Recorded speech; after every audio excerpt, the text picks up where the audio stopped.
Agora sim, iniciando o nosso evento, quero dar mais uma vez uma boa tarde a todos e todas que já se encontram aqui pela nossa sala do Google Meet.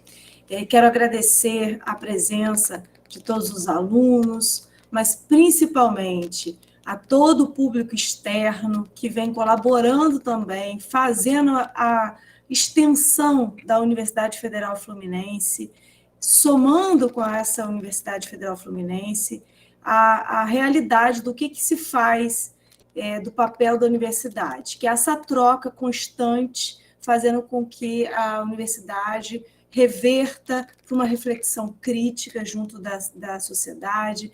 Então, para nós, é um grande prazer a realização da extensão na tarde de hoje, fazendo com que essas reflexões sobre esses grupos vulneráveis se façam mais uma vez aqui junto ao programa de extensão Direito do Futuro. Nessa tarde, nós estaremos contando, então, com dois grandes constitucionalistas, né? Um ex-aluno querido e ex-orientando, Lucas Pontes, advogado, mestre em Direito Constitucional do programa de Direito Constitucional da UF, e também um mestrando em Direito Constitucional também da Universidade Federal Fluminense, o João Pedro Schwab, pesquisador do grupo de pesquisa Sexualidade, Direito e Democracia da Universidade Federal Fluminense. Inicialmente, eu vou passar para o Lucas só para ele dar aí a boa tarde, depois eu passo para o João Pedro também para dar uma boa tarde a todos e todas, e eu faço só uns avisos, depois eu passo a palavra para vocês.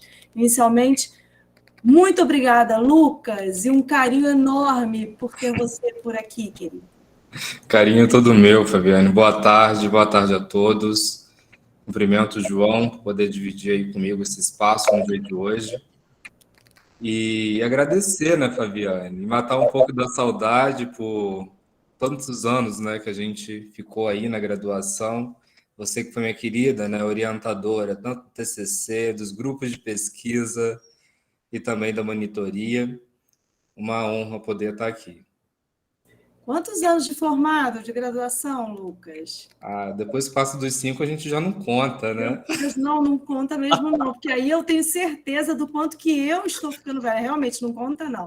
João, querido, olha, um prazer enorme conhecer você, com tantas credenciais que eu já soube de você. É um prazer enorme ter com você nessa tarde. Professora, a honra é minha. Queria agradecer o convite. Queria dar também o agradecimento em nome do Éder, que é meu co-orientador. Ele só me deu boas recomendações, tanto da senhora quanto do grupo de pesquisa. Essa iniciativa é realmente o que faz a universidade viver, né? A gente tem que desvencilhar esse pensamento de que a universidade é só aula expositiva, e realmente é esse estudar, é esse pesquisar, é esse fazer diferença. É para isso que a gente está aqui. Conte comigo para o que precisar, estou aí à sua disposição. Obrigada, João. Exatamente. A universidade é muito mais do que sala de aula, é muito mais do que apenas, inclusive, a pesquisa. A extensão, ela é um braço importantíssimo que faz parte dessa reflexão crítica que torna o sentido da universidade, o existir dela, um braço importantíssimo para o crescimento da própria sociedade. Então, é isso que nós estamos fazendo aqui, né? Crescendo juntos. É só crescendo e refletindo juntos que a gente consegue fazer um mundo um pouquinho melhor, não é isso? Então, queridos, eu quero trazer aqui para vocês, saudar aqui algumas pessoas que já estão aqui na sala, agradecer ao meu bolsista, o Daniel. Quero que vocês, se precisarem de socorro aí, de alguns links, por favor, peçam aí ao Daniel, né? Quero saudar aqui ao Igor, que já acabou aqui de entrar na sala também, um ex-aluno, agora doutorando também aí na UF, né? Não sei se vocês já se conhecem, Lucas e João também aí doutorando na UF também no programa. Bem, quero agradecer também aos meus monitores e também aos meus extensionistas do grupo do programa de extensão que já estão aqui na sala e falar para eles, né, Lucas, que nós sabemos que eles têm uma missão na tarde de hoje, que é provocar discussão, porque grupo de extensão não é... Isso aqui não se trata de palestra, né, Lucas? Nós estamos aqui para debater. Se nós estamos aqui numa reflexão crítica, estamos aqui para crescermos juntos, nós estamos aqui, e isso aqui é um grupo de estudos. Significa que nós lemos o texto antes, nós pensamos, nós refletimos, e por isso quero provocar vocês a trazerem aqui reflexões, tanto dos debates e dos pensamentos que forem trazidos pelo Lucas, quanto pelo João.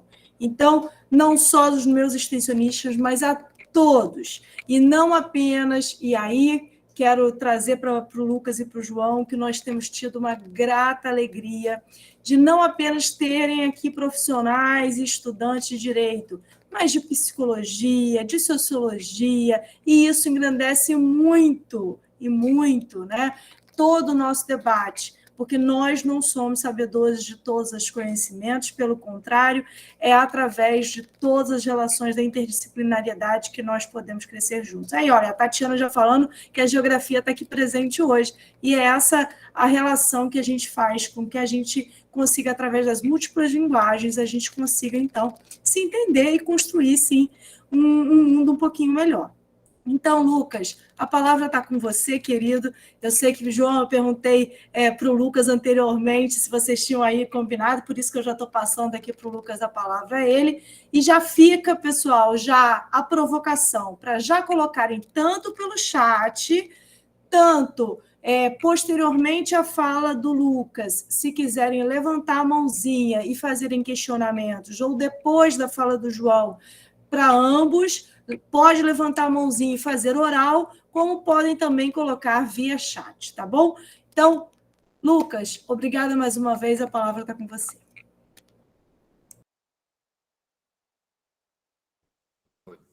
Obrigado, Fabiane. Bom, como você mesmo já trouxe aí, o objetivo não é fazer uma palestra, né? E sim a gente poder junto fazer o enriquecimento aí de todo esse debate a partir do texto. O texto ele é apenas uma base, mas a gente traz ali os apontamentos outros, né, para podermos aí tratar desse tema que é tão necessário, delicado para a nossa democracia, que diz respeito às minorias sexuais. Então, o texto que servirá de espelho, né, para esse encontro é de autoria do professor Éder Fernandes Mônica, que é também da casa, da UF, do campus de Niterói, que também é uma referência aí nessas temáticas de gênero e sexualidade. E o objetivo, né, de se trazer o professor Éder é justamente naquilo que eu defendo, que às vezes a gente tem professores que falam de temas tão importantes dentro da universidade, da nossa casa, e a gente traz professores de outras casas, né? Não valoriza tanto o que a gente tem. E o Éder era uma autoridade aí nesse sentido aqui, tanto no Brasil como também fora. É um professor que sempre está engajado aí nessa temática de gênero e sexualidade. Então, daí a justificativa em trazê-lo aqui para a gente poder conversar um pouco, né? E o título do texto é Hegemonia do Discurso Liberal sobre Direitos Homossexuais no STF. É um texto que ele traz ali, né, analisa as ações de controle de constitucionalidade abstrato sobre os direitos homossexuais que foram analisados pelo Supremo Tribunal Federal entre os anos de 2002 a janeiro de 2020, né? É um debate que, assim, que debate o modo ali como os direitos LGBTQIA+, são recepcionados e filtrados pela leitura hermenêutica dos ministros do STF, né? Eu achei muito interessante esse refinamento dessa forma da pesquisa, porque pouco se analisa, ou se analisava, né? Porque hoje nós temos pesquisas que analisam bastante essa questão hermenêutica, o que os ministros eles têm colocado nos seus votos para debater determinadas questões. Isso, sobretudo, depois aí de muitas pautas que eram para serem, né, debatidas no legislativo, estarem todas desaguando aí no judiciário. Então, é necessário entender de onde os ministros eles tiram os seus fundamentos. E nesse sentido, um pouco vem aí o professor Éder fazendo essa abordagem, que, no que diz respeito a esses direitos LGBTQIA+, a interpretação que os ministros adotam em determinadas ações, nessas catalogadas aí nesses anos, acaba colonizando os discursos dissidentes, alternativos ou contrários ao paradigma liberal, né? Por quê? O que se tem ali nessas decisões é o estabelecimento de uma igualdade jurídica formal, né? Que tem um baixo impacto de transformação social no sentido que não seja liberal. Não se busca uma mudança no status quo daquilo que a gente... Não está ouvindo? Uma mudança no status quo daquilo que a gente tem como parâmetros aí, né, daquilo que sustenta o direito em si. As decisões do judiciário, elas dão pinceladas nos processos de mudança, mas não são majoritariamente por meios dela que as mudanças efetivamente acontecem, até mesmo porque o judiciário ele não é palco para isso, né? O palco seria, a rigor, o legislativo. E aí, a partir disso, a gente poderia dizer, o problema, então, está em discutir esse ponto, né? No legislativo e o judiciário está tomando conta de determinadas questões. Eu já diria que isso daí é uma discussão que já ficou para trás, né? E que hoje em dia seria até mesmo a solução, se você for analisar. Por quê? Estou sendo irônico aqui, claro, porque enquanto a discussão ela é travada no sentido de não andar, emperrada mesmo, ou mesmo deixada de lado no legislativo, a gente tem o judiciário para dar uma resposta. E a resposta do judiciário ela é, consequentemente, limitada. Por quê? Ele não pode avançar muito, ele tem que atuar dentro dos parâmetros daquilo que a lei permite e que o Estado permite. E, consequentemente, um posicionamento radical do Supremo Tribunal Federal, isso daí traria, né, muitas ressalvas que no governo atual a gente vê, né, determinadas iniciativas questionando os posicionamentos dos próprios ministros e até mesmo a legitimidade da própria Corte Constitucional. Então, é uma jogada liberal até mesmo isso. O legislativo ele emperra determinadas pautas para que o judiciário lhe dê um tipo de resposta. E a resposta do judiciário é, consequentemente, limitada naquilo que a gente vê sobre as necessidades dessas ditas minorias, né? E com isso é assegurado o quê? Esse modelo liberal que é adotado no Brasil, que está atrelado a um sistema econômico capitalista que, consequentemente, é comandado por uma minoria. E o direito, quando a gente analisa, né, os direitos dos homossexuais, das lésbicas, enfim, no geral, dessas minorias sexuais que a gente articula aqui, ele atua como um instrumento mantenedor, né, de manutenção, de defesa desse lado liberal, por meio de uma hegemonia que exerce nos âmbitos tanto econômico, cultural, moral, social, nos diversos aspectos que permeiam, né, a vida em sociedade. E se aproveita disso. Se aproveita disso, muitas vezes, ao transformar esse direito numa moeda de troca, na medida em que abre a oferta de produtos, né, do mercado em si para esse público LGBTQIA+, com a falácia de que lhe dá espaço. Ou seja, eu lhe dou espaço no mercado, você tem ali... você pode participar de eventos culturais, você pode...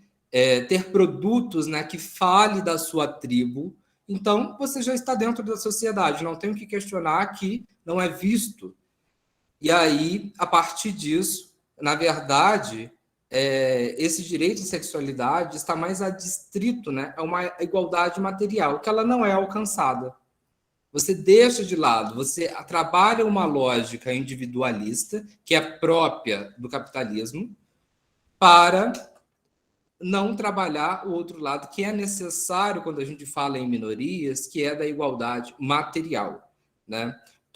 Porque quando a gente fala em igualdade material, é um elemento cultural, é um elemento educacional, moral. Esses são os âmbitos que a gente tem que trabalhar para poder, né, virar essa página e não tratar mais esses grupos sociais como minorias. E quando a gente analisa, por exemplo, assim, nesse sentir, né, que eu estou falando, a própria questão, só vou dar uma pincelada porque o João vai trazer isso de uma forma muito mais rica. A própria questão da união estável, ela é um exemplo prático disso, de não se trabalhar a igualdade material, né?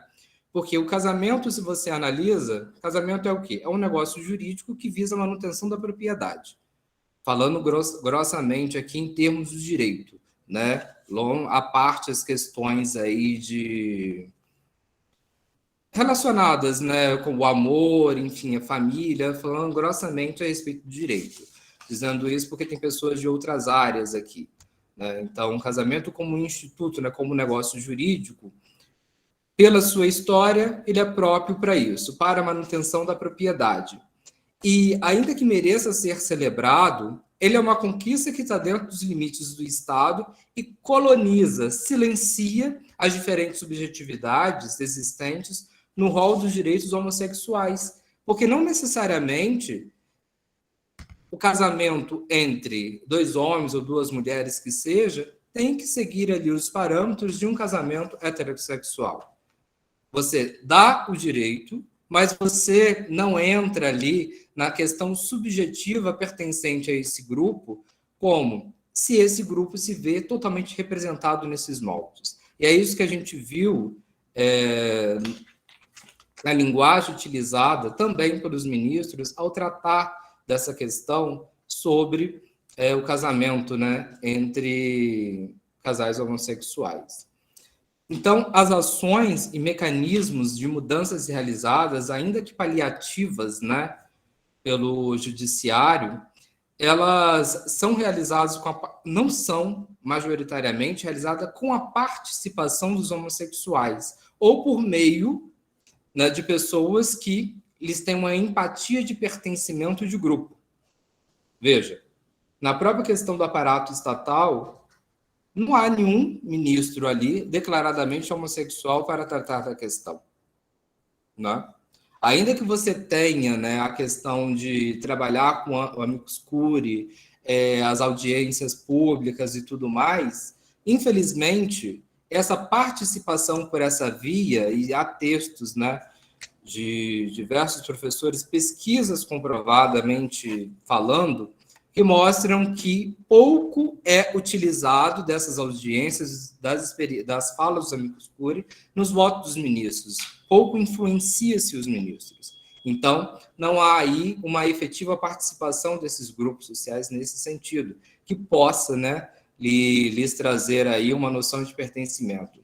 E os homossexuais, assim como os negros, por exemplo, não podem apontar, chegar a dizer: eu quero que a mudança seja por tal via, ou seja por tal modo, porque assim eu me vejo representado, porque assim eu me vejo. Não. Eles têm que pleitear os seus direitos e questionar deveres até certo ponto que o Estado permite, e a partir disso o próprio Estado lê esse direito, de acordo com os seus agentes e procedimentos, fornecerá a solução para determinado caso.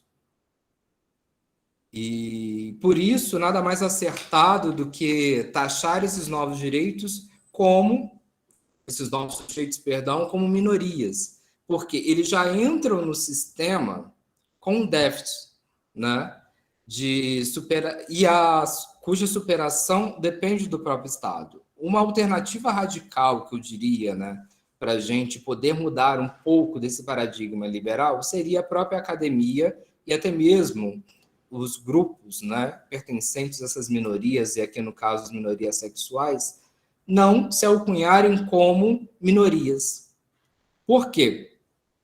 Essa mudança de linguagem, ela facilitará, de certa forma, um processo de mudança que não é só de nomenclatura, mas também epistemológica, na medida em que trabalha os princípios relacionados às crenças, aos valores, às justificativas desses grupos sociais marginalizados, sem abordar a questão de subordinados. Por quê? Quando você fala minorias, eles já entram ali numa condição de subordinado, numa condição de que está aquém de algo, né? E o direito, ao chamar esses grupos como minorias, ele convida esses grupos para o combate, mas retirando-lhes as armas de defesa, por exemplo. É no mínimo esdrúxulo chamar minoria 4 milhões de pessoas, por exemplo, que estiveram ontem aqui na Paulista, pleiteando os seus direitos, indo para as ruas levantar as suas bandeiras, manifestar politicamente o interesse de uma política que os represente, sem os tratar de uma forma setorizada, né? Apartada da sociedade.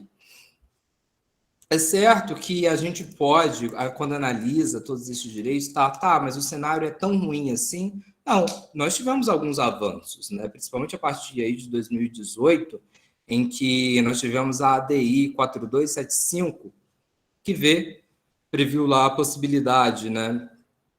Reconheceu a possibilidade da retificação dos nomes de pessoas transexuais, principalmente sem a necessidade de uma comprovação de cirurgia ou mesmo, né, de tratamento hormonal, algo nesse sentido.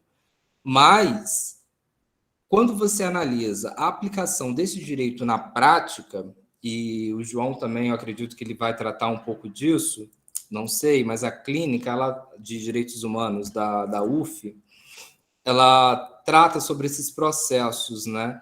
Sobre retificação de nome e tudo mais. A burocracia estatal é tanto que, às vezes, ela chega ao ponto até de tentar inviabilizar a possibilidade da aplicação desse direito. E que é um constrangimento para essas pessoas também, né?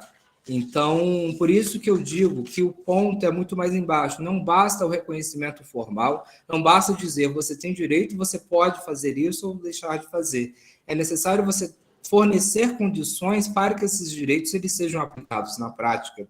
E aí é necessário uma capacitação dos nossos profissionais de cartório, dos nossos ministros, dos nossos juízes, que entendam essa população, porque muitas vezes esses procedimentos internos dentro de cartório, essa burocracia, basta um simples ato do servidor ou a boa vontade ou não dele, e isso daí a gente não sabe o que fundo tem a respeito disso, se é porque ele não entende que esse direito deve ser aplicado ou não, e por isso há um atraso. Há pessoas que questionam isso dentro do grupo LGBT, porque falam, olha, está tão difícil, é uma coisa tão simples, que as escâncaras a gente vê e eu não entendo por que o meu processo não anda, né?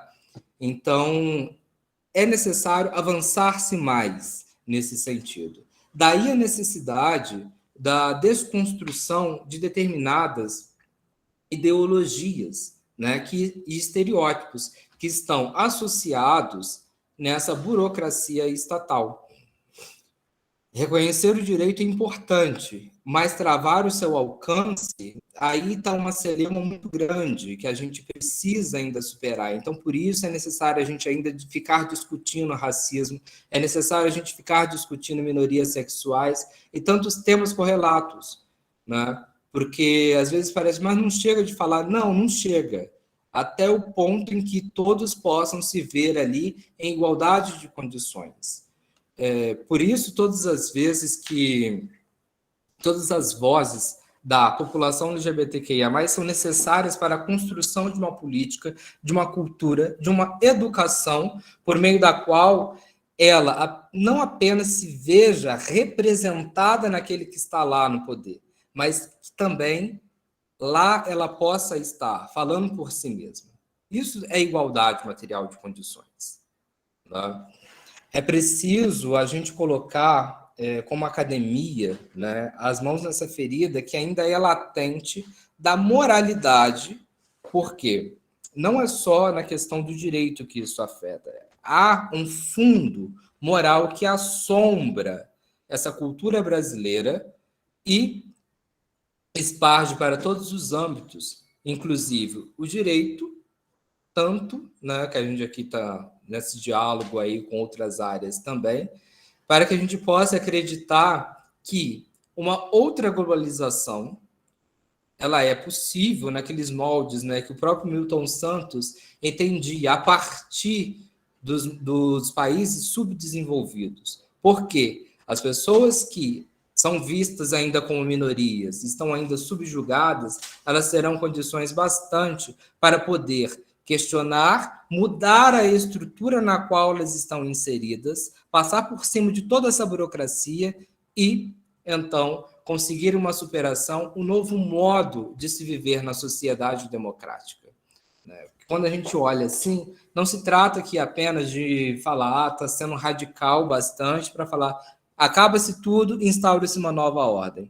Mas a gente tem que analisar que dentro da democracia, do espaço social democrático que a gente vive hoje, é necessário não apenas deixar que os desejos, os objetivos e as necessidades de determinadas populações fiquem adstritas apenas nos moldes daquilo que o próprio Estado tem, e aí você encaixa, porque, na verdade, o que se tem feito é isso, uma colcha de retalho com determinados encaixes dentro daquilo que o Estado tem, e aí você faz determinados moldes, é isso. Mas, no fundo, é para ser outra coisa, né? E as pessoas não se veem representadas, as disputas continuam, o individualismo ele fica cada vez mais exacerbado e a gente não tem aí uma determinada harmonia,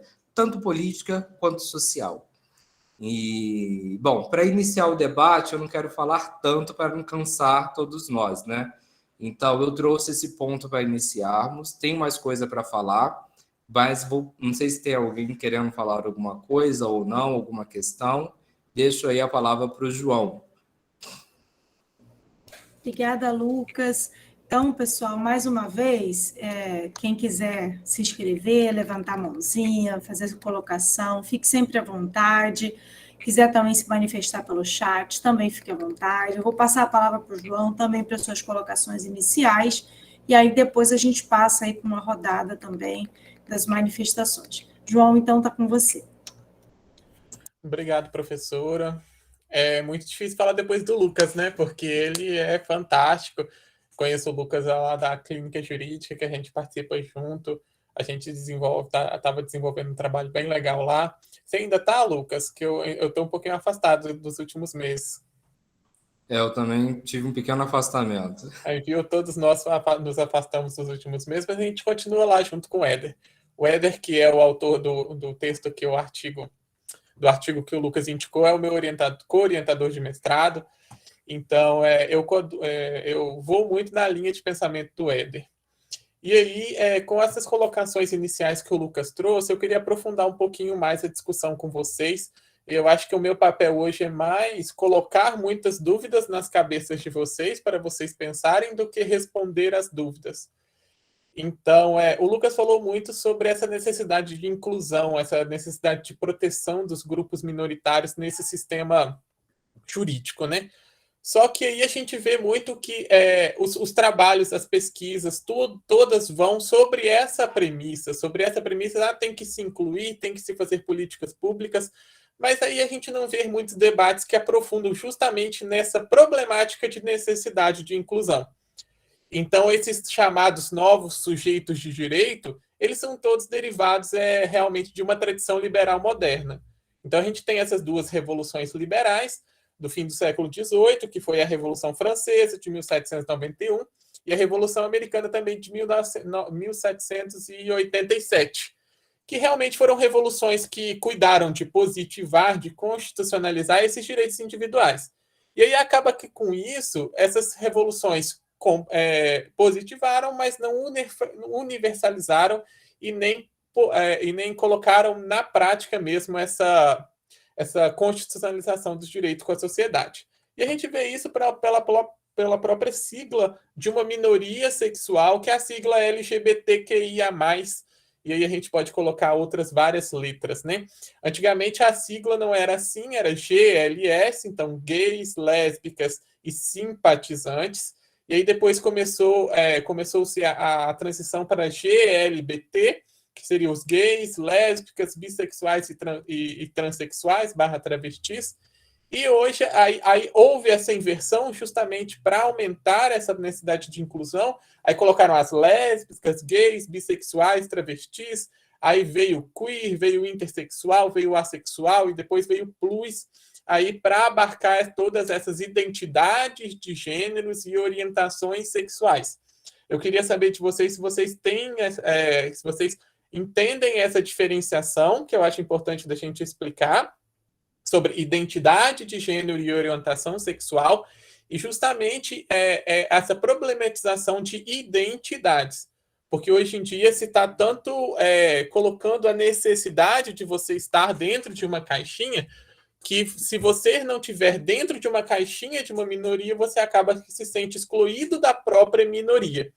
Então, até onde o nosso sistema vai cuidar de incluir tantas minorias? Então, esse ingresso, justamente do que eu uso muito do termo de Habermas, né, de projeto de modernidade, porque realmente a modernidade eu acho que ainda não chegou para nós e ainda não chegou no Brasil, ela ficou restrita a alguns certos cidadãos, e essa desigualdade, essa exclusão social foi deixada para depois. Então, se incluiu-se quem queria, e a maioria, que foi chamada agora de minoria, ficou-se para fora. Então, com essas revoluções, criou-se essa necessidade agora enorme. Vamos abarcar, vamos proteger certas populações, certas minorias que ficaram para trás. E aí começou-se a ter essa discussão enorme sobre a inclusão. E constantemente a gente começa a ver algum grupo minoritário que tem que se resguardar dentro desse sistema jurídico moderno. E aí, tanto no Brasil quanto nos outros países, a gente vê essa positivação dos direitos LGBTQIA+, pelo Poder Judiciário. Então, nessa redemocratização mais recente que a gente teve aí no Brasil, nos Estados Unidos também, que eu recorto a minha pesquisa lá, todos esses países tiveram a positivação e essa proteção dessa minoria pelo Poder Judiciário. E esse protagonismo do judiciário brasileiro e também mundial, que a gente pode colocar como foi uma tendência, eles realmente têm alguns motivos, né? O principal, eu acho que o Lucas explicou, a gente tem um poder legislativo majoritariamente cristão hoje no Brasil, a gente tem uma frente parlamentar evangélica, se eu não me engano, com 194 participantes. Então, é um poder legislativo de cunho fundamentalista e realmente muito contrário a essas pautas progressivas. E aí, em combate a esse poder legislativo que é moroso, acredito eu, propositalmente, em questões sobre sexualidade, a gente tem o STF. O STF ele tem desenvolvido, ao longo dos anos, realmente uma hermenêutica mais progressista em relação aos direitos sexuais. Então, nesses últimos anos, a gente viu uma tendência muito liberalizante dos costumes. Então, foi-se reconhecido vários direitos da população LGBTQIA+, e aí a gente tem esses direitos sendo reconhecidos tanto pelo controle concentrado, quanto pelo controle difuso de constitucionalidade, que é aquele que vem pela ação lá de baixo, que entra no primeiro, segundo, e depois vai para o STF, quanto aquele que se entra logo pelo STF para ser julgada aquela causa em questão abstrata, né? Só que aí a gente tem... eu gosto de cutucar mesmo sobre esses inconvenientes dessa formalização de direitos pelo Poder Judiciário. Então, com a liberalidade, a gente vem justamente com essa operacionalização desses dispositivos de poder, né? Esses dispositivos de controle que vêm de trás de todas essas decisões. Então, essa aceitabilidade liberal desses costumes, dessas orientações sexuais, dessas identidades de gênero, elas necessitam de algum poder legitimador, elas precisam de algumas condições para que o Estado as reconheça. Então, não é qualquer identidade de gênero, não é qualquer orientação sexual que vai ser reconhecida. Então, aí, logo daí, a gente já se vê esse déficit democrático. Então, quando a gente começa a ler aquelas 248 páginas de reconhecimento da conjugalidade igualitária lá pelo STF, a gente acha que essa cidadanização LGBTQIA+, está completa. Só que aí a gente começa a descobrir realmente sobre esses vários problemas pela aceitação pela sociedade. Eu acho que hoje eu estudo no mestrado, eu faço uma pesquisa sobre a conjugalidade igualitária, eu recorto essa pesquisa que eu analiso os Estados Unidos e o Brasil e como se deu esse reconhecimento. E eu acho que a conjugalidade homossexual é um dos direitos que mais foram reconhecidos pela sociedade. Porque, até por conta dessa relação indivíduo-Estado, em que esse direito ele precisa de uma legitimação estatal para que ele seja resolvido. Então, as pessoas vão lá, os casais vão ao cartório, eles casam e o Estado que dá essa legitimação. Até aí, tudo bem. Agora, quando essa relação se dá indivíduo-indivíduo, ou quando os outros indivíduos têm algum poder sobre essa legitimação desse direito, é completamente diferente. Então, a gente tem grande parte hoje da população brasileira ainda que não reconhece nenhuma conquista desses direitos LGBTQIA+.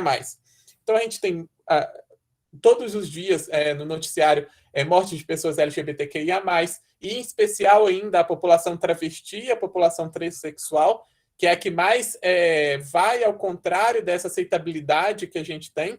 Então, é a que menos se adequa a esse padrão heterossexual, branco, familista, que a gente tem realmente para que seja aceito. A gente vê todos os dias algum projeto de lei, algum debate sobre impedir essa discussão sobre gênero e sexualidade nas escolas. Esses projetos, eu acho que, se não me engano, no ano passado, que defendia o retorno de terapias de reorientação sexual. A gente tem ataque de movimento conservador, a gente inventando fake news que a Pablo vai casar com Lula e vai ter o filho e eles vão ser presidentes do país. Então, cada dia a gente tem uma parte da população fazendo alguma coisa que se ataque esses direitos. Então, o casamento homoafetivo realmente eu acho que é o que ainda mais foi aceito pela sociedade. E aí, quando a gente começa a analisar um pouquinho, e eu queria contar um pouquinho para vocês sobre essa análise histórica desse movimento LGBTQIA+.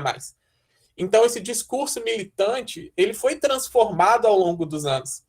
Então, cada vez mais, o movimento ele começou a formatar essas questões em um contexto jurídico. Então, foi se amoldando essas questões a essa tradição liberal moderna. Então, tem alguns livros que são muito interessantes para vocês que querem descobrir mais sobre história do movimento LGBTQIA+. Esse daqui é muito interessante, chama Devassos no Paraíso, que é do João Silvério Trevisan, muito bom. E a gente tem o professor Renan Quinalha também, que é da USP, que ele trata muito sobre a história do movimento LGBTQIA+. Esse livro aqui chama Contra a Moral e os Bons Costumes. Ele fala sobre a ditadura e a repressão à comunidade LGBT, que é muito interessante também de vocês lerem. Eu acho que alguém aqui falou no chat. Identidade de gênero e orientação sexual. Vou diferenciar agora, então, antes da gente fazer. A identidade de gênero é realmente como a pessoa ela se determina e como ela se enxerga. Então, nós temos o sexo biológico, que é o sexo masculino, e o sexo feminino. E a identidade de gênero é como a pessoa ela se expressa para o mundo. Então, eu posso ser uma pessoa do sexo masculino que me entendo como identidade de gênero de uma forma feminina ou masculina, ou também que não se encaixa em nenhuma das duas identidades. Então, as pessoas que elas são intersexuais, realmente elas não se veem em nenhum arquétipo masculino ou arquétipo feminino. Então, nós temos essa diversidade de identidade de gênero hoje. E a orientação sexual realmente é sobre a sua afetividade, sobre os seus relacionamentos. Então, você pode se declarar homossexual, que é aquela pessoa que se identifica com um relacionamento com uma outra pessoa também da mesma identidade de gênero, ou também heterossexual. Aí temos as pessoas realmente assexuadas. Então, essa é a diferença entre orientação sexual e identidade de gênero. Ficou claro, pessoal? Claro, Tatiana? E aí, voltando a essa análise histórica desse movimento LGBTQIA+, a gente vê que, em um primeiro momento, esse movimento LGBTQIA+, ele não tinha umas demandas conexas, ele não tinha as demandas formatadas a esse contexto jurídico. Então, quando a gente vê lá nos anos 60, nos anos 70, o movimento ele entendia os relacionamentos homossexuais e também as identidades de gênero dissidentes, dessa forma que as pessoas entendem, como uma forma de afronte cultural ao nosso sistema. Então, tinha-se que o Estado ele deveria deixar de regular os casamentos homossexuais, deixar de regular sobre a sexualidade. Então, se lutava justamente contra o que está acontecendo, que o Estado deixasse de regular qualquer coisa. E aí, ao longo do tempo, a gente foi percebendo que começou-se um diálogo com essas forças estatais.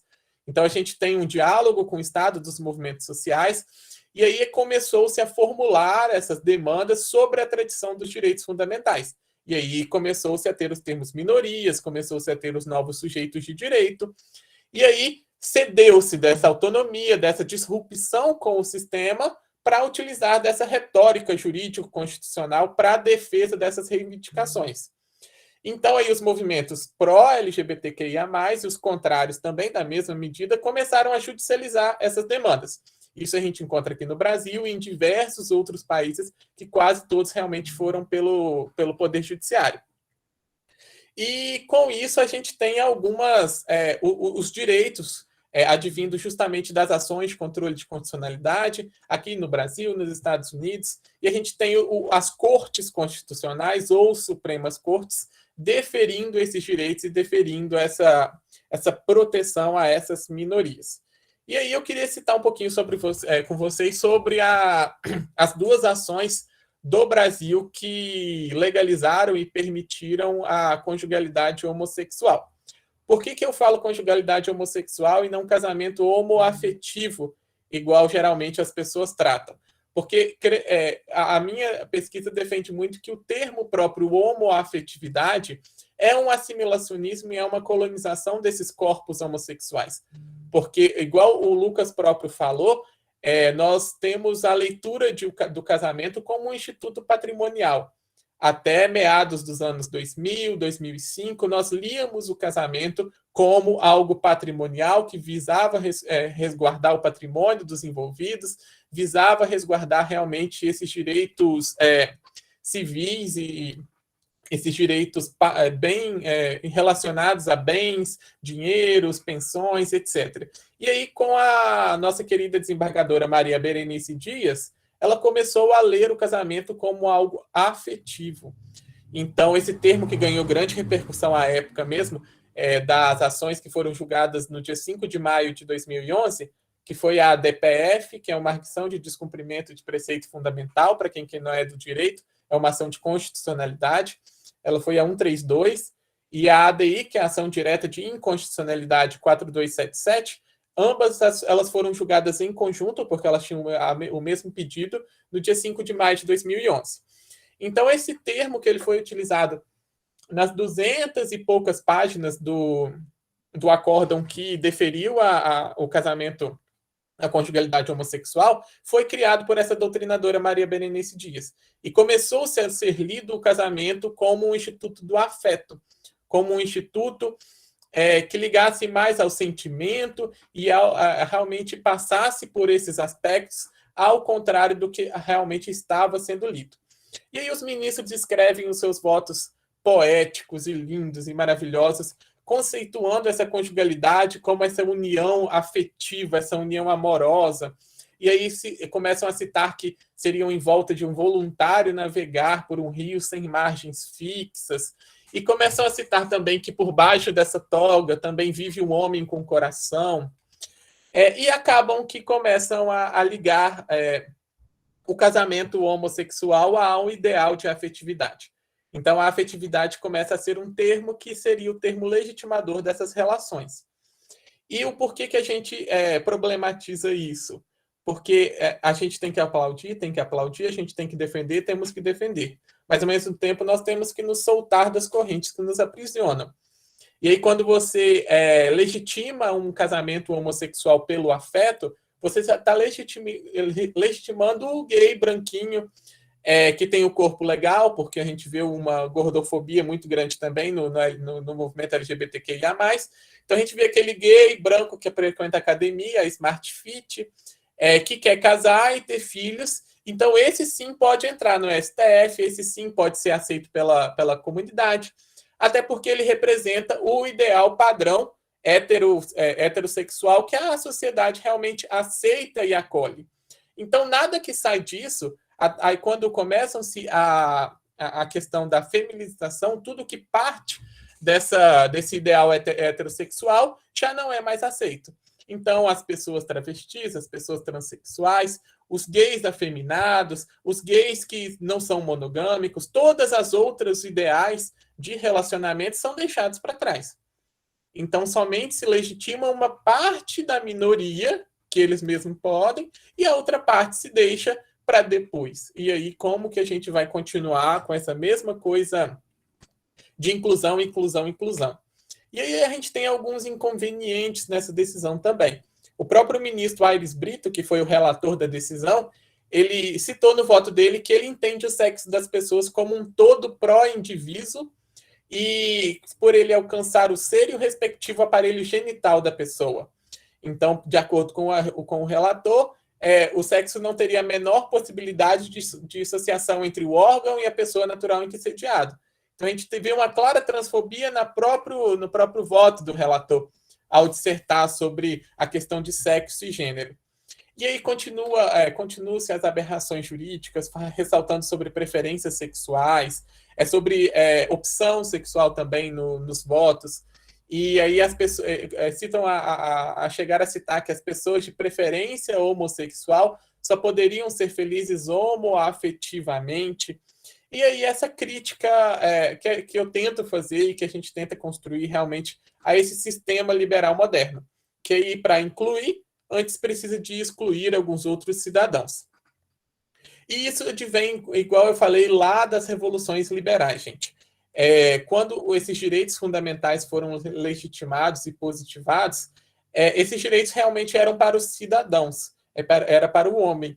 E aí eu pergunto para vocês se vocês entendem qual que era o ideal e qual que era a ideia e o conceito de cidadão à época. Porque a própria ideia de democracia à época das revoluções liberais constitucionais, ela era demonizada e ninguém queria saber sobre democracia. Então, o cidadão ou o homem dos direitos universais do homem seria esse homem branco que era detentor de posses. Então, inclusive dessa época que vem a ideia de censo, porque se censitava as pessoas que tinham posse e podiam pagar imposto. Então, os direitos fundamentais somente eram daqueles que pagavam imposto. Então, a mulher ela não tinha direito, o escravo ele não tinha direito, a pessoa que não tinha bens ele não tinha direito. Então, já começou errado por aí. Então, já começou excluindo para depois incluir. Então, a própria ideia de humano, a própria ideia de cidadão, ela era uma ideia completamente errada nessas constituições iniciais. Então, quando a gente vê lá muito bonitinho, nossa, foi-se criado a Constituição Americana. Constituição para quem? Constituição para quem tem dinheiro. E do mesmo jeito a gente se vê esses paradigmas indo como uma bola de neve até hoje. Então, para que existam países de primeiro mundo, tem que existir os nossos países de terceiro mundo, que são colonizados até hoje, só que uma forma de colonização diferente. Para que exista alguma classe minoritária rica, tem que existir a grande porção de que a gente está incluída realmente. E aí a gente vê, da mesma forma, a gente acha que aqui no Brasil está ruim, é o que eu estou tentando identificar também nos Estados Unidos. Então, a gente tem duas decisões lá, por exemplo, que permitiram a conjugalidade homossexual. Uma foi de 2013 e a outra de 2015. Lá em 2013, eles declararam inconstitucional uma regra como se fosse um código civil para casamentos aqui do Brasil, que chama Defense of Marriage Act, lá as leis chamadas de atos, né? E aí eles decidiram por inconstitucional essa norma que vetava o casamento para pessoas homossexuais. E em 2015 também teve uma decisão da Suprema Corte que proibiu todas as proibições de casamento nos estados. Porque lá você tem uma briga muito grande do que o Estado pode legislar e do que os estados podem legislar. Então ainda se tem essa questão. E aí a Suprema Corte também foi no mesmo condão dado aqui. Foi-se uma representação de uma análise histórica muito grande sobre a importância do casamento, Começou-se a falar que o casamento seria uma união ao longo da vida de um homem e de uma mulher, que prometeria nobreza e dignidade às pessoas, e acabaram por citar diversos casos de um homem que esperou o seu marido a lutar na guerra e que o marido morreu e que deixou os filhos sem pensão. E acaba-se que faz essa retórica de sofrimento e essa retórica de deslegitimação para legitimar alguma parte dessa minoria sexual. E aí a gente vê que realmente não tem interesse do Estado em abarcar alguns tipos de casamento, alguns tipos de relacionamento.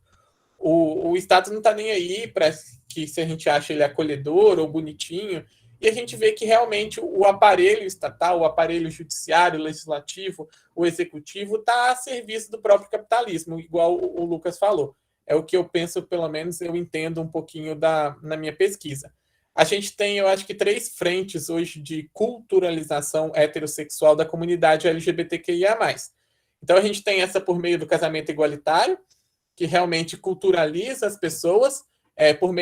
A gente tem também por meio da assimilação midiática, que acaba que também coloniza esses corpos homossexuais. E a gente tem essa inclusão das pessoas LGBT nesse projeto imperialista ocidental. Então, a gente higieniza os modos comportamentais, higieniza a comunidade LGBT, e aí, por meio dessa assimilação midiática, esse casamento homoafetivo, para criar mercados e nichos novos. Então, aí a gente vê muito bonito, vão fazer uma campanha no mês de junho, colocar um casal de lésbica na campanha de Dia dos Namorados, e acaba que a gente está servindo ao próprio capitalismo, servindo aos nichos, enquanto se cria nichos de mercado e se vê pretensões capitalistas no meio, aí até aí tudo bem de eu reconhecer. Aí quando eu não crio um mercado, ou quando isso não é lucrativo para mim, eu deixo para depois e eu encontro algumas dificuldades. E aí igual. E aí, continuando o que o Lucas falou, para fechar minha fala, é justamente essa dificuldade que as pessoas encontram em exercer os seus direitos. Hoje a gente, aí voltando um pouco para o projeto da clínica, hoje eu participo, e o Lucas também, agora a gente está um pouquinho afastado do projeto da clínica jurídica LGBTQIA+, para pessoas vulneráveis de Niterói.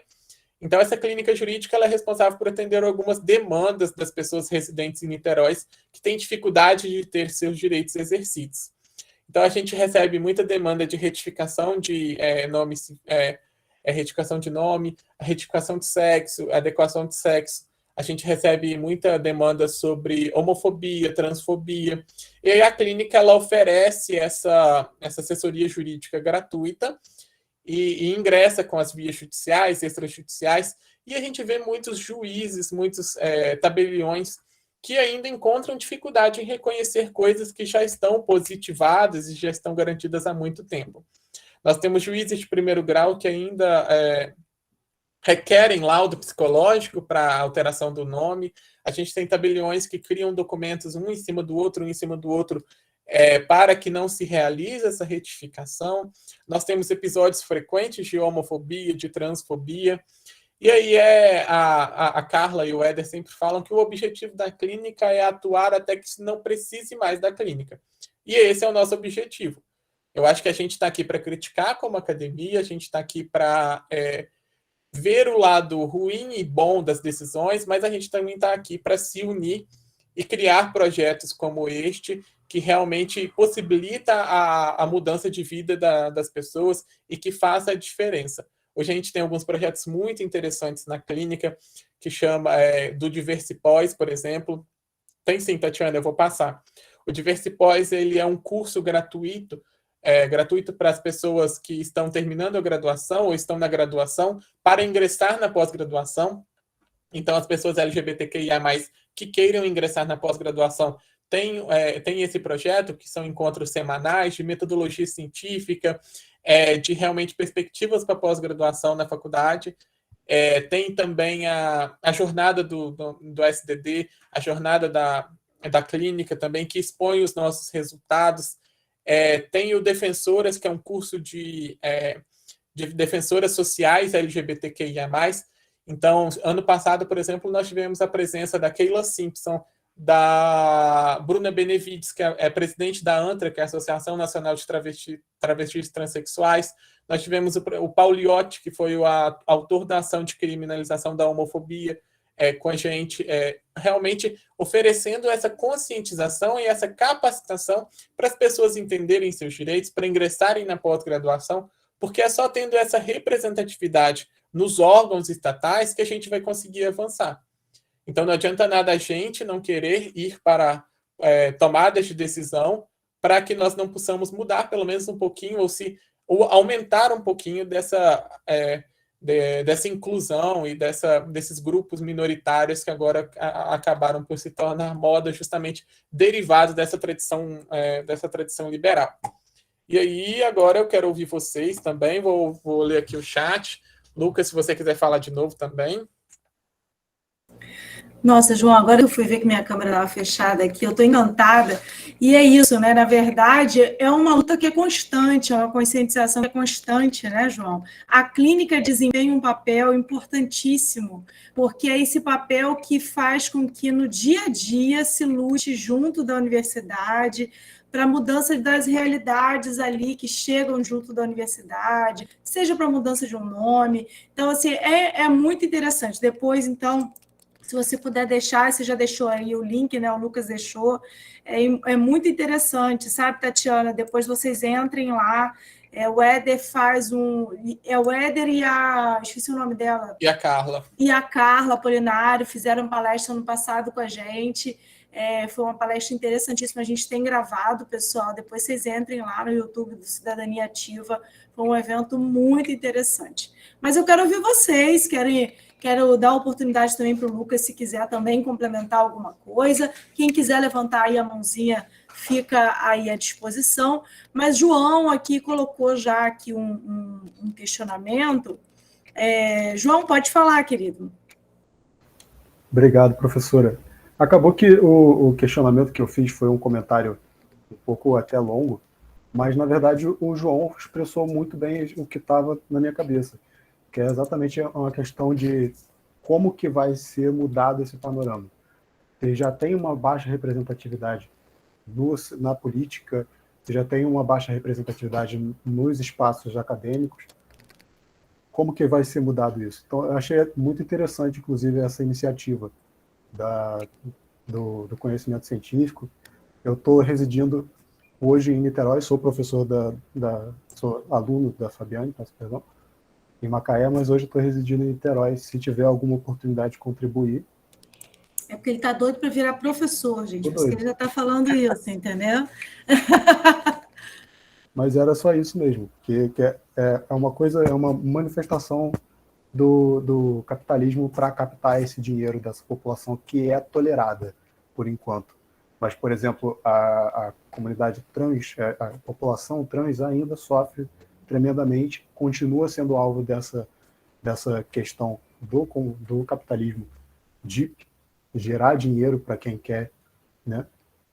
É tudo muito interessante, gostei muito da sua fala. Obrigado. E aí eu já emendo, assim, sobre a questão do Igor trazendo sobre os entraves cartorários, né? Os entraves cartorários em relação ao reconhecimento dos direitos dos grupos LGBTQI+, né? Seriam também negação à materialização do Estado laico? O que vocês acham? Queria ouvir a opinião aí de vocês.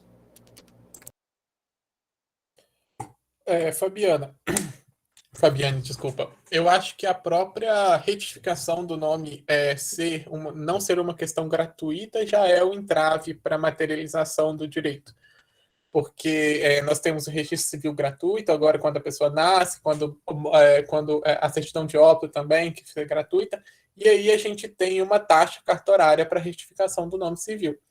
E aí a gente vê como que essa taxa, a gente pode pensar que não, mas como essa taxa exclui várias pessoas de tentarem a retificação. E aí, quando a gente vê, não, mas tem a via judicial, mas aí a via judicial, a pessoa precisa de um advogado, demora muito mais tempo, nós temos os juízes que requerem várias coisas também que já não são mais legais para requerer. Então, a gente já começa com a taxa do cartório. Já começa com esse poderio econômico para trocar de nome. Para adequar o seu nome, desculpa. E aí a gente... o nome e o sexo, realmente. E aí a gente depois tem a questão dos milhares de documentos que realmente travam as pessoas. Então, nós temos que tirar a certidão negativa da polícia, certidão negativa do Tribunal do Trabalho, certidão negativa são várias certidões que acabam que uma pessoa leiga e realmente ela não sabe tirar. E aí a gente ajuda muito isso as pessoas lá na clínica a tirar essas certidões, a pegar esses documentos, e aí a gente vai no cartório. Chega no cartório, as próprias pessoas do cartório às vezes têm dificuldade nesse processo. Elas não são capacitadas, não passam por nenhum curso para estar ali, e aí chegam e acaba que repete a violência que essa pessoa já sofre desde criança, ou desde que se entende como uma identidade diferente da que nasceu.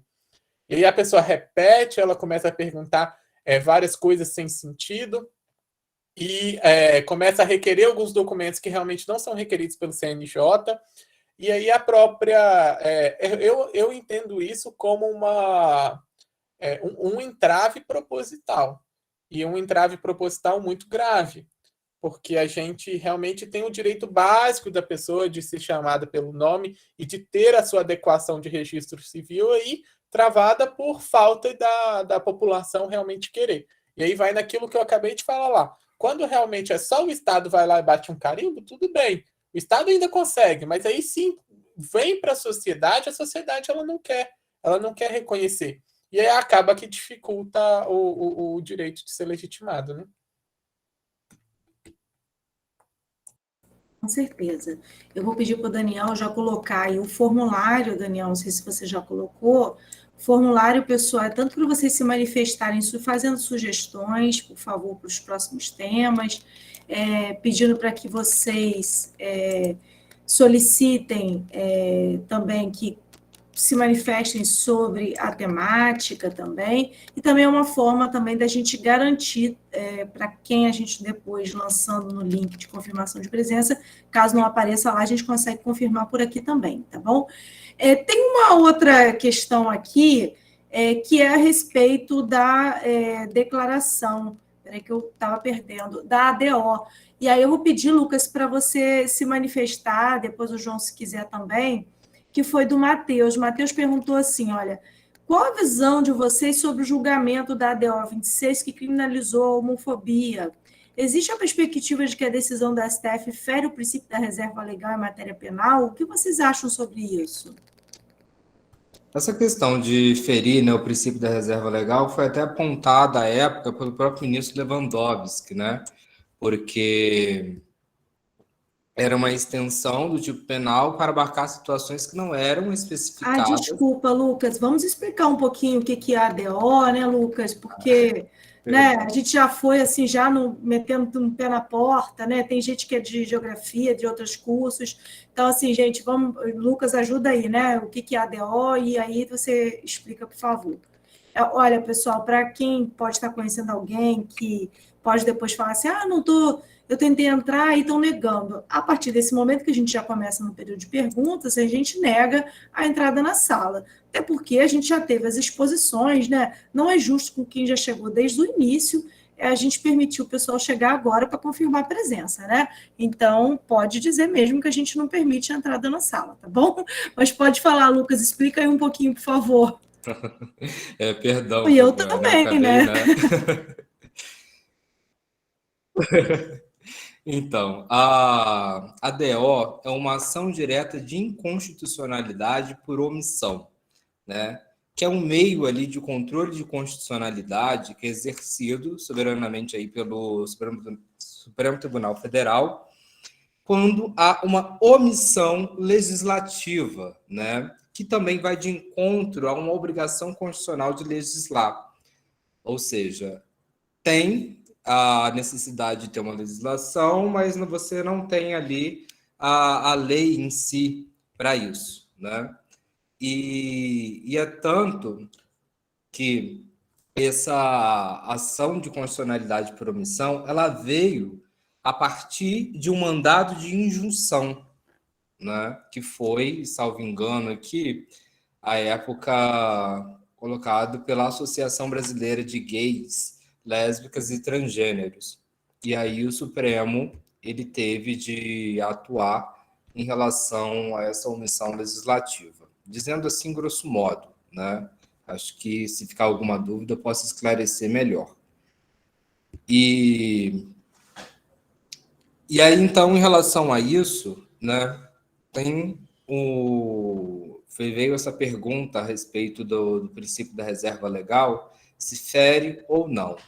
Isso foi apontado, eu me recordo um pouco dessa ação, pelo próprio Lewandowski, à época, ele votou dizendo que feriria, no entender dele, né, o princípio da reserva legal, porque era uma extensão penal para abarcar situações não especificadas, né, tipificadas pela norma penal incriminadora.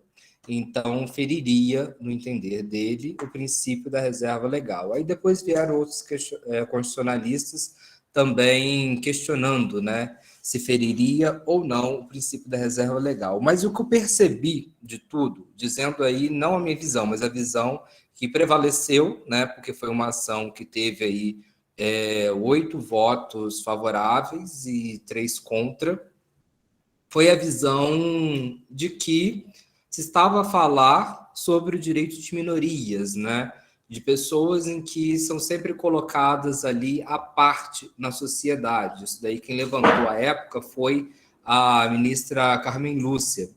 Então, se sobrepunha naquela ação um interesse maior, né, para a sociedade também, que era a defesa dessas minorias. Então, não se teria então que ficar adstrito a essa questão se fere ou não fere o princípio da reserva legal.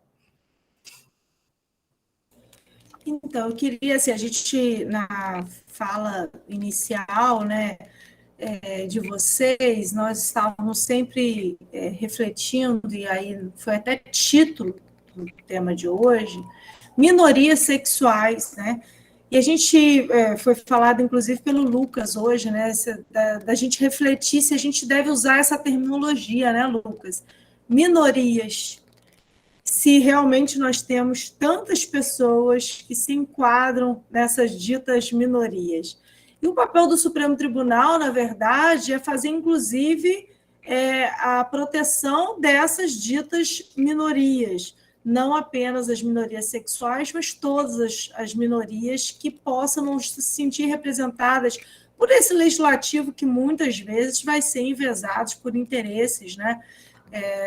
Que é muitas vezes de maioria, mas que não vai atender o direito de todos, né?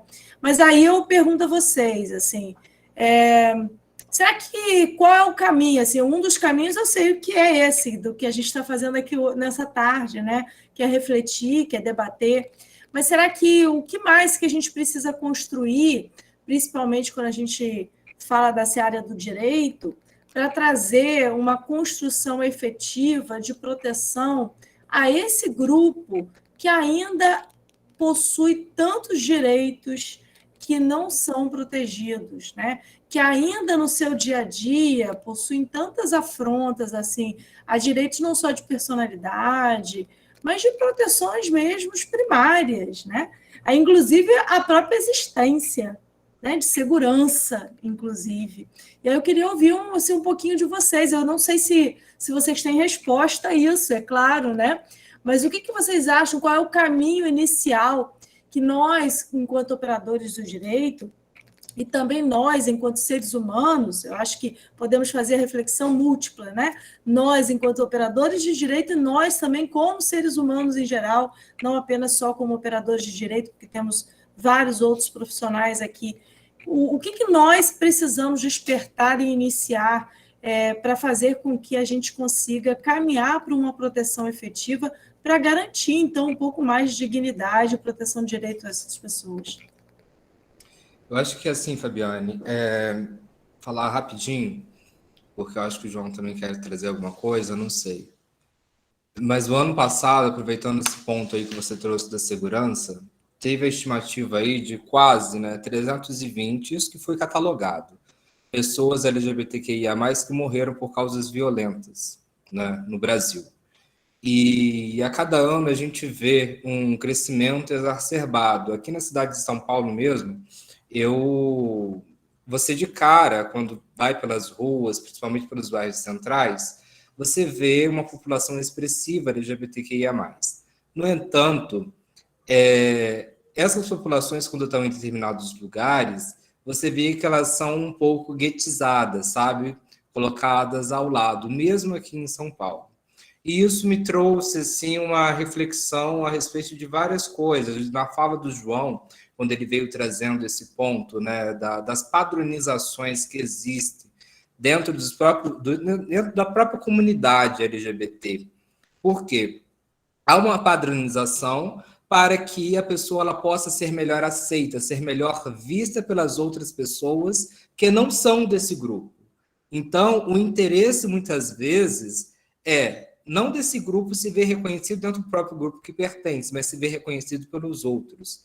E aí você tenta fazer uma maquiagem para que você seja, de fato, incluído na sociedade como um todo, pertencente.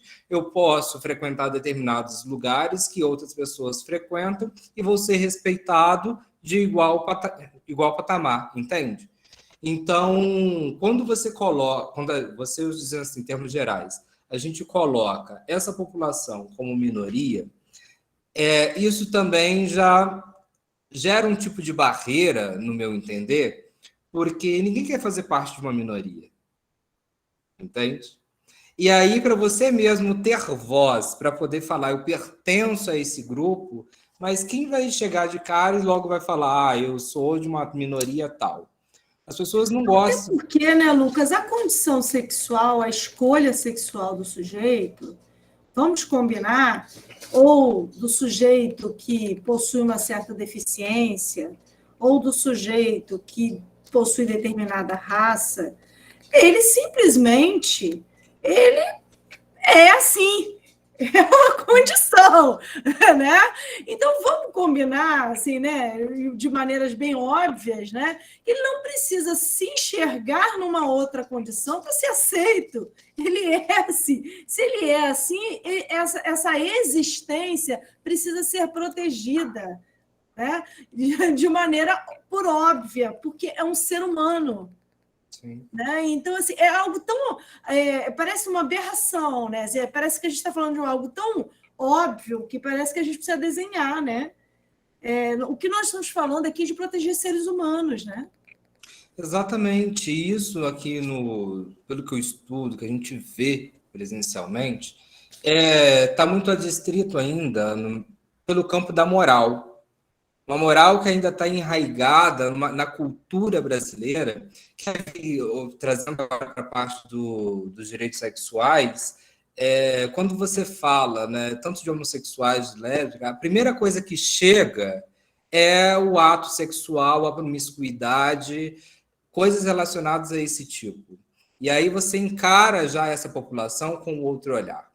É igual da população negra. Uma vez eu estava numa apresentação e aí o rapaz, ele era negro, e ele disse, numa questão, num contexto geral lá, ele falava, a primeira coisa que chega quando eu vou a um espaço é a minha negritude, é a minha cor. É isso que fala, né? É o que as pessoas veem de cara, entende? Então, até a gente chegar num patamar em que todas essas questões elas possam ser desmistificadas, né? Esse olhar ele não tenha que ser enviesado para essas populações, a gente ainda tem muito que caminhar.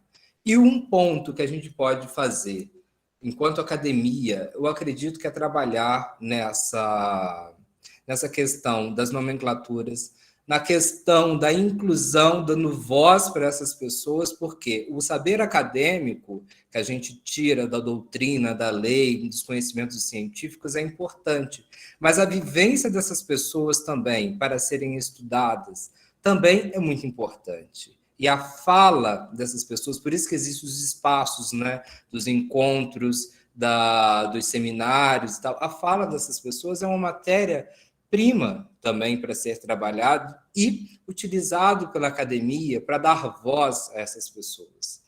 Então, isso é o que eu penso que a academia ela pode fazer para poder atuar nesse âmbito, né, que é tão delicado. E em termos de um contexto geral, quando a gente olha assim, para o âmbito do direito, né, direito atuando, os operadores, né, de direito em si, enquanto advogados, professores e tal, difundir o saber para quem vai receber demanda dessas pessoas. Porque não tem como a gente, por si só, chegar e colocar um basta no sistema. Não tem como. É uma coisa formulada, é mais fácil. Se a gente chega para fazer isso, a gente é colocado de escanteio. Não é? E tanto essas pessoas, em termos geral, né, os homossexuais, até mesmo todas as minorias em si, acredito que quanto mais visibilidade tiver, não só visibilidade no sentido de mostrar, estou aqui, mas visibilidade no sentido de eu estou aqui, eu também posso fazer e eu estou fazendo, né, atuando nos âmbitos, nos espaços, nas escolas, nos espaços legislativos, mostrando ali uma mudança cultural e educacional. Aí eu acho que a gente vai poder caminhar numa mudança em si, até mesmo dessas burocracias que existem, tanto no Estado, e poder fazer um pouco de cócegas nesse modelo liberal que a gente vive e tem aí. Pois é, que a gente enxergue menos a raça do sujeito, enxergue menos a opção sexual do sujeito, enxergue mesmo a dignidade, talvez, né? O olhar humano do próximo, né? O comportamento humano do sujeito. A gente está precisando ter uns olhares um pouco mais consertados, né? Eu acho que a gente está com uns olhares meio capengas na nossa... Até mesmo porque, Fabiane, a gente sabe que, assim, para uma decisão judicial, o judiciário ele não está sendo bonzinho com ninguém. Tem muitas tensões internas e políticas para se chegar a uma decisão de uma magnitude para fazer essa equiparação que houve, por exemplo, da união estável sendo equiparada também para as uniões entre casais homossexuais. Há toda uma política interna que é engendrada. E a isso a gente não tem conhecimento. Isso a gente não sabe. Há toda uma força. Por que determinadas demandas elas são viabilizadas em determinados governos e outras não? Porque determinadas demandas elas são mais favoráveis em determinados governos e outras não.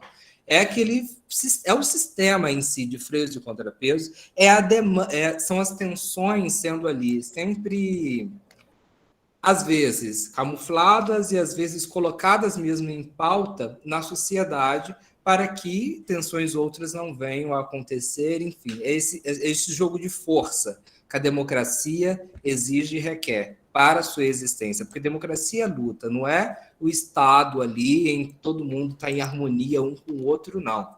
Ao menos não é esse o programa democrático que há de para cá. Então, nessas lutas democráticas, o que a gente tem que fazer é que seja, né, no melhor cenário aí de uma harmonia, de uma sociedade ela possa conviver bem com a outra. Até mesmo porque, se a gente for analisar a própria Constituição nossa, não há uma, expressamente, né, Sim. previsão de acabar com as desigualdades, não, mas é diminuir ao máximo, né? Erradicar a pobreza. Não quer acabar com a pobreza, quer erradicar a pobreza. Porque se acaba com a pobreza, você acaba também com o capitalismo. O capitalismo depende da pobreza para sobreviver. É verdade. Então, é esse sistema político-econômico que a gente tem que repensar. Não está só num ponto, a economia está em todos os outros pontos que tocam a nossa vida. E isso cada vez mais está latente. Eu acho que a gente, enquanto cidadão, tem que repensar no modelo econômico, social, cultural que a gente vive. Porque é possível mudar.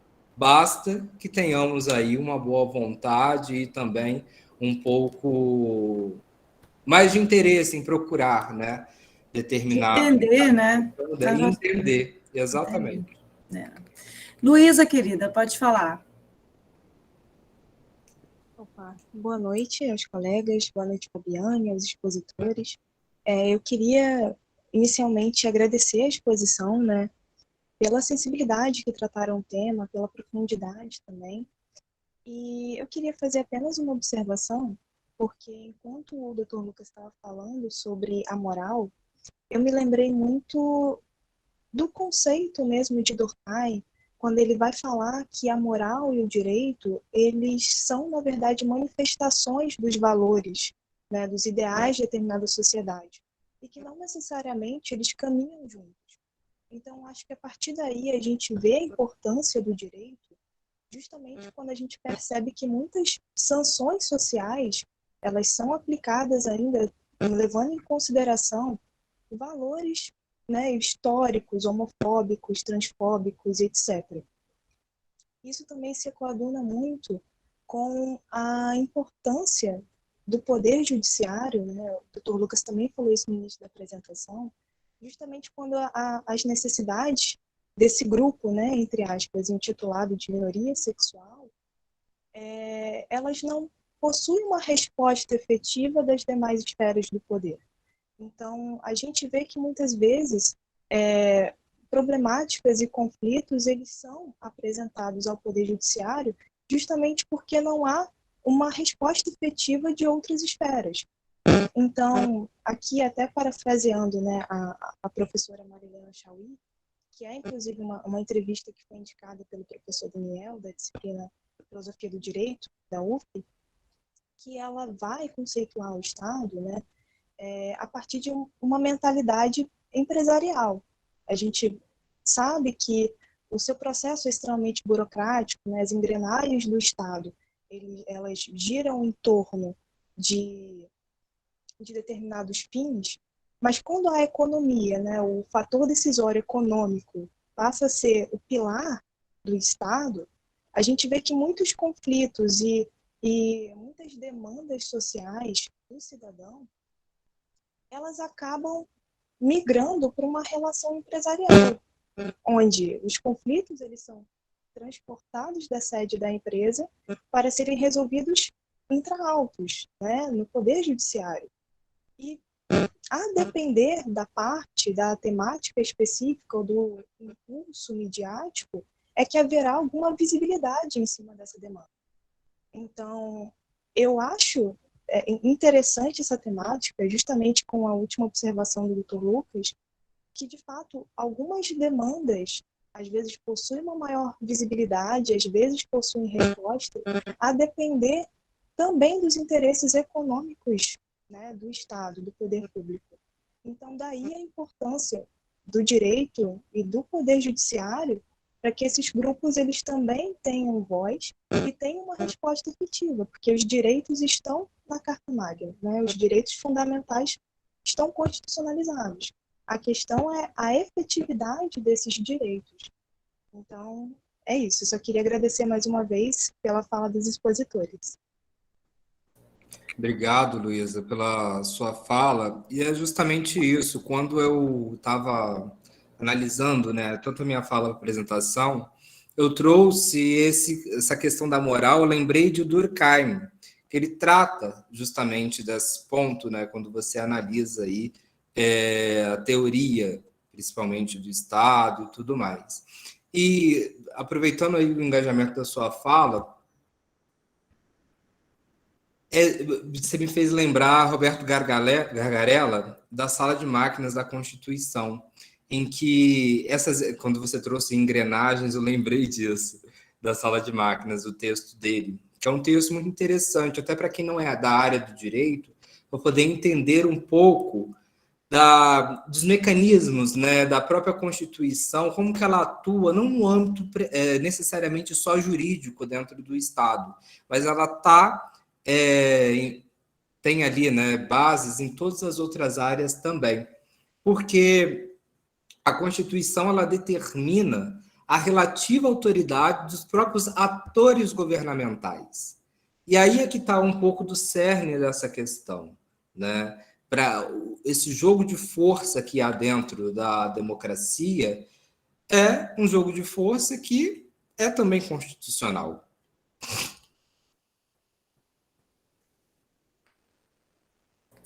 Você viu, Lucas, que eu estou bem de monitora também, né? Tá excelente. Viu? Te sucedeu aí, né? João, querido, você quer complementar alguma coisa?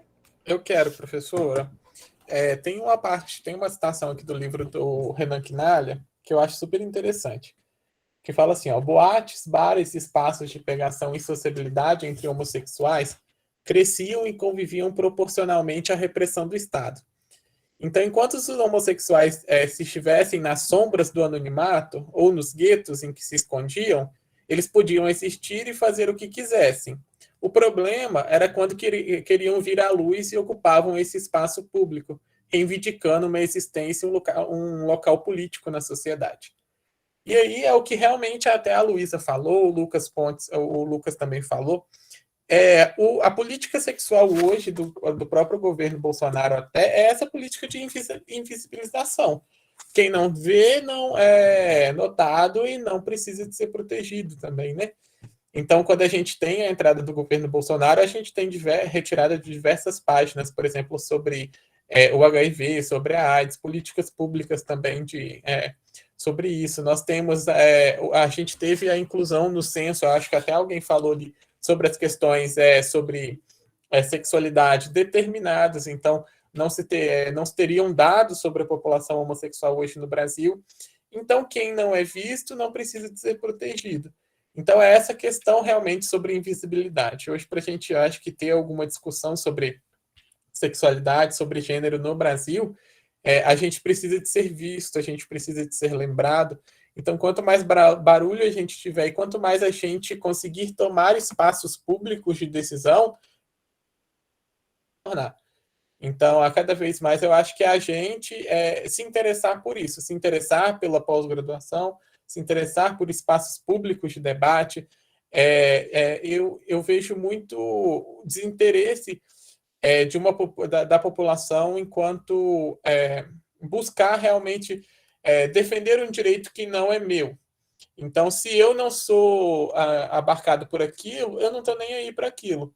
E tem até um poema, eu acho que é muito interessante, que primeiro buscaram os negros e os levaram, depois buscaram as mulheres e os levaram, por fim levaram eu e ainda não sobrou ninguém. Depois eu vou até buscar o poema para deixar aqui. E realmente é isso, se a gente começar a ver, eles vai pegando de pouquinho a pouquinho até que não sobre nada.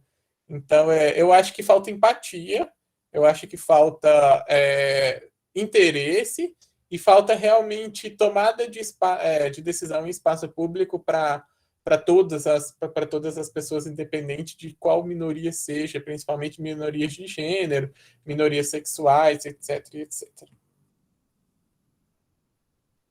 Até porque, né, João, você não precisa estar enquadrado em tal minoria para reconhecer que aquela minoria precisa ser respeitada e ser protegida, né, João? Isso é óbvio, né? Eu acho que deveria ser algo tão assim sensato e tão simples de ser falado e ser reconhecido, né? Então, eu acho que é isso, né? Então, dizer que é preciso se falar, se debater, se discutir, e que ninguém está estimulando a nada, né? Ninguém está se estimulando, estamos protegendo o direito do outro de direito de escolha, não é isso? Então é isso, estamos protegendo a escolha do outro, né? Olha, Lucas, adorei aqui o texto. Vou ler para a gente, Lucas. É lindo. Leia, João. Leia aí, João. Eu acho esse texto maravilhoso. É um texto, um poema, eu chamo como poema, mas realmente. Primeiro levaram os negros, mas eu não me importei com isso. Eu não era negro. Aí em seguida levaram alguns operários, mas eu também não me importei com isso, eu não era operário. Depois prenderam os miseráveis, mas também não me importei com isso, porque eu não sou miserável. Depois agarraram os desempregados, Mas como eu tenho meu emprego, também não me importei.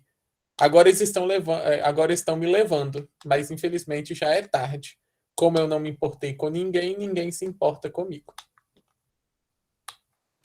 É um retrato da sociedade brasileira hoje, eu Simples acho. assim, né? Eu acho também. Simples assim. Uma questão É de triste. empatia, né? É uma questão de empatia. É. E aí, pessoal, mais alguma colocação? Não? Eu vou abrir, então, aqui para as últimas palavras, então, do Lucas e do João, para o fechamento da tarde e noite de hoje. E aí, depois eu faço meu fechamento aqui também. Adorei aqui o texto de vocês. Já agradecendo aí a participação de ambos. Quero agradecer também a presença de todos. Para o pessoal que está falando aí que não conseguiu confirmar a presença, mais uma vez, quem está com dificuldade de confirmação de presença, é só preencher o formulário, tá, pessoal? E mais uma vez, quem está com dificuldade de buscar o certificado não chega por e-mail. O certificado chega, é só vocês entrarem no site da ProEx. Deixa eu até pegar aqui logo o link para vocês, certificado, peraí, é ProEx certificado. Vou deixar aqui o link para vocês aqui no chat também, porque aí vocês digitam esse, claro, dos dois últimos já está disponível para vocês. Vocês vão colocar o CPF de vocês e vocês vão buscar o certificado dos dois últimos encontros. Esse daqui a 2 dias, vai estar lá disponível para vocês. Tá? Qualquer dificuldade, é só responder aquele e-mail que vocês receberam um link de presença que a gente consegue se falar por lá. Lucas, passo a palavra, então, para o seu fechamento aí e para você se despedir. Tá bem. Primeiro, quero agradecer mais uma vez, Fabiana, essa oportunidade, né, de poder estar aqui, principalmente na minha casa. Não estou na UF mais, mas é minha casa.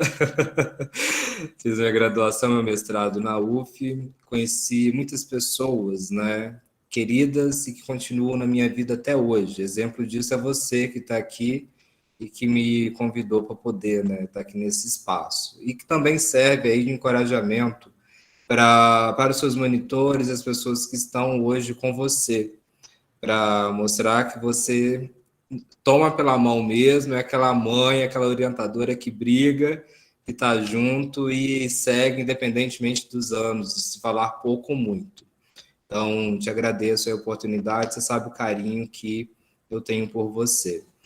E agradeço ao João poder estar aqui com você também, aprendendo, e poder comungar aí, né, dessa temática que você hoje estuda e que é uma temática muito necessária. E espero que um dia essa temática sexual ela ganhe um novo rumo, não fique adstrita aí nesse âmbito que a gente hoje está aqui dialogando. Então, que tenha novos ares melhores, inclusive. Né? Sem que a gente tenha que falar de violência, sem que a gente tenha que falar de uma sociedade que está subjugada pelas pessoas, pela população, pelo sistema jurídico, econômico, político, por nada disso.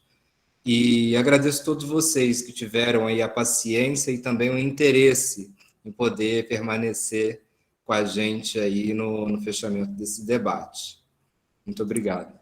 Obrigada, Lucas, João, Pedro. Eu também queria agradecer, professor. Eu acho que a sua iniciativa de criar esse grupo de pesquisa, de fazer esses debates, e ainda mais de trazer temas como esse, são fundamentais. Parabéns pela coragem, porque não é todos que têm, parabéns pela iniciativa. Eu acho que só isso, só pela iniciativa, a gente vê realmente que a senhora é uma das que fazem diferença e de que constroem a universidade e fazem a universidade progredir. A gente não tem que estar na universidade para ficar sentado assistindo aula, nem dando aula. A gente tem que estar na universidade para fazer a diferença. Eu não quero o título de mestre para eu ter colado na minha parede que eu fiz um mestrado em Direito Constitucional, se eu não puder contribuir pelo menos um pouquinho para mudar a vida de alguém ou de realmente construir alguma coisa que beneficie. A gente está na universidade pública, a gente está gastando o nosso próprio dinheiro, que é pago pelos impostos, então a gente tem que dar uma contribuição para a sociedade, a gente tem que realmente fazer, Então, e isso eu falo, acho que com todo mundo. Se você vai para alguma universidade pública, para algum programa de pós-graduação, simplesmente por ter título, não vá. Porque você está fazendo um desserviço à população. Você tem que estar ali para fazer a diferença de alguma forma.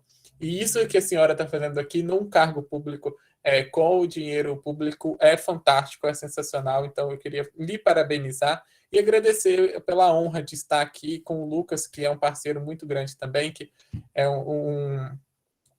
uma vez o Fiano, sempre o Fiano, Lucas. Quem me disse isso foi a Fernanda Pimentel, que é a diretora da UF, do Direito da UF.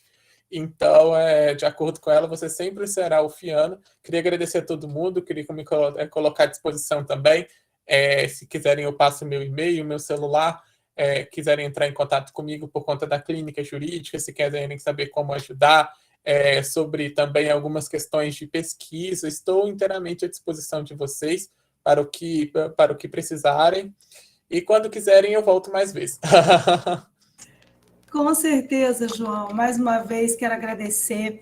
Olha, eu tenho que falar duas coisas importantes. Primeiro, falar para Lucas assim, que é inspirador sempre ver um ex-aluno brilhando como você brilha. Tenha certeza que olhar para ex-alunos como você faz com que a gente renove a energia constantemente. Então, gratidão por ter você na tarde de hoje. É muito bom, muito, muito, muito, muito bom ver você brilhando na tarde de hoje, tá? Quero ter você sempre, sempre, muitas vezes por perto. João, ter você também nessa tarde foi assim fenomenal, porque você também trouxe assim, eu queria não usar essa palavra, mas parecia que era um filho do Éder aqui perto de mim, sabe? Um filhotinho do Éder, sabe? Pode falar para ele, eu vou mandar uma mensagem para ele, eu vou dizer, foi um filhotinho do Éder aqui, como um elogio, porque eu amo o Éder, adoro o Éder, assim, ele fez um evento fantástico ano passado, junto com a Carla, falando da clínica, e aí ele falou, Fabi, eu vou estar num evento, não vai dar tempo de comparecer. Eu falei assim, então escolhe alguém muito especial para participar. Ele falou assim, não, vou mandar o João Pedro. Eu falei, então tá bom, não tem importância. E você abrilhantou a tarde de hoje. Mas por quê, João? E aí eu agradeço as suas palavras, porque essa temática de grupos vulneráveis, para mim, é muito cara, porque eu encaro a universidade pública, eu já leciono desde 2005, já entregando minha idade, né? Mas eu encaro a universidade pública muito como uma missão mesmo de vida, porque eu acho que é o retorno do que eu posso fazer para mudar mesmo o meu contexto de vida como sociedade, né? Então, se eu posso trazer algum tipo de reflexão naquilo que eu posso fazer, que é a minha atuação profissional, é através principalmente da extensão nesse diálogo com a sociedade. Então, trazer pessoas que podem fazer essa reflexão através de brilhantes exposições como vocês, para mim, muito bom, muito satisfatório. Então, olha, gente, mês que vem, racismo, outro tema importantíssimo de ser debatido, tenho a certeza que também será incrível. Mais uma vez, obrigada a todos e todas que estiveram por aqui. Espero vocês no mês que vem. Quem ainda não está no Google Classroom ou precisar do link, fica aqui na sala que a gente coloca o link aqui mais uma vez. Lucas e João, gratidão eterna. Um forte abraço. Beijo.